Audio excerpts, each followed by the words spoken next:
नमस्कार, आप देख रहे हैं वॉच न्यूज और मैं हूं आपके साथ निर्भय किशोर। बिहार की सियासत में एनडीए की मुश्किल बढ़ने वाली है।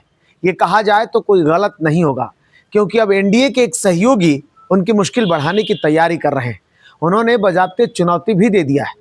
दरअसल उत्तर प्रदेश में एनडीए के सहयोगी सुहेलदेव भारतीय समाज पार्टी के अध्यक्ष ओम प्रकाश राजभर ने बिहार में एंट्री कर ली है और अब उन्होंने एनडीए को भी चुनौती दे दिया है। उन्होंने कहा है कि अगर उन्हें एडजस्ट नहीं किया जाएगा तो फिर वो उसकी मुश्किल बढ़ा सकते हैं, क्योंकि वो बिहार में अकेले चुनाव लड़ने की घोषणा भी कर रहे हैं। दरअसल ओम प्रकाश राजभर बिहार की ही नहीं बल्कि देश की सियासत में अपनी पहचान रखते हैं। हालांकि यूपी उनका मजबूत चुनावी क्षेत्र है। उत्तर प्रदेश सरकार में सहयोगी हैं, लेकिन अब वो बिहार में भी अपना एडजस्टमेंट चाहते हैं। वो चाहते हैं कि बिहार में एनडीए में उनको जगह दी जाए और उन्होंने सीट की भी डिमांडें कर दिए हैं। उन्होंने एक तो नहीं बल्कि बिहार में 23 सीटों की दावेदारी कर रहे हैं।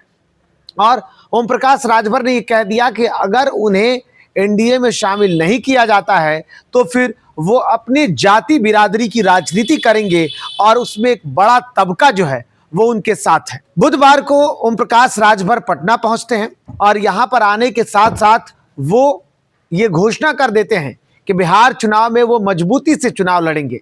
इससे पहले भी ओम प्रकाश राजभर बिहार के कई जिलों में दौरे कर चुके हैं और इसकी जानकारी भी उन्होंने दी।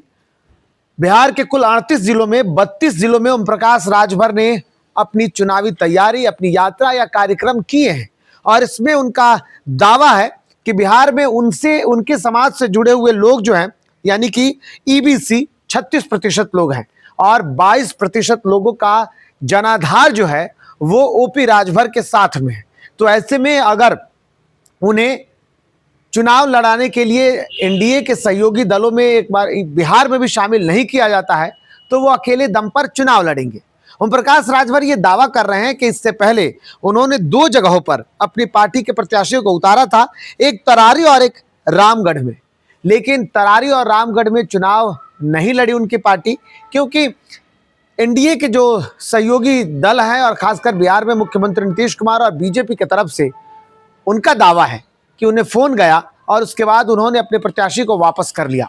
अब उस वक्त उनको कहा गया था कि विधानसभा चुनाव में उनको एडजस्ट कर दिया जाएगा, एनडीए में वो शामिल हो जाएंगे और बिहार में भी एनडीए में सहयोगी के तौर पर चुनाव लड़ेंगे। उनके प्रत्याशी जो होंगे वो बिहार के कई जिलों में विधानसभा जो क्षेत्र होंगे वहां पर चुनाव लड़ेंगे।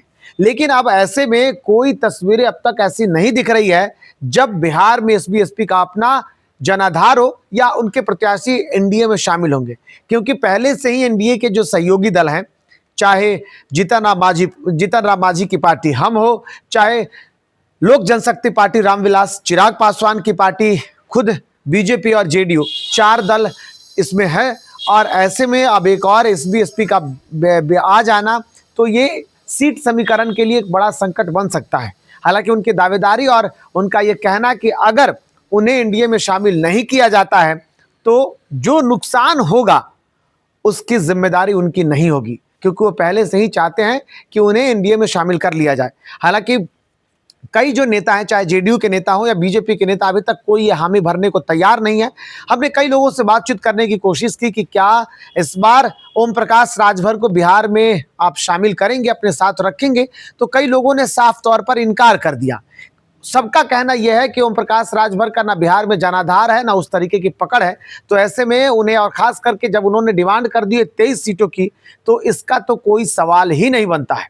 हालांकि अब ओम प्रकाश राजभर जिस तरीके की दावेदारी कर रहे हैं, जिस तरीके की सियासत करने की कोशिश कर रहे हैं, और इससे पहले भी कई बार बिहार में वो सक्रिय दिखे थे, लेकिन हाल के कुछ महीनों या कुछ दिनों में देखा जाए तो ओम प्रकाश राजभर सक्रिय नहीं थे।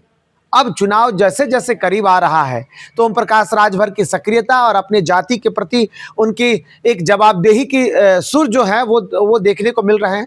लेकिन चुनाव में क्या होगा, तस्वीरें कैसी होंगी, क्या सच में ओम प्रकाश राजभर एनडीए में शामिल होंगे?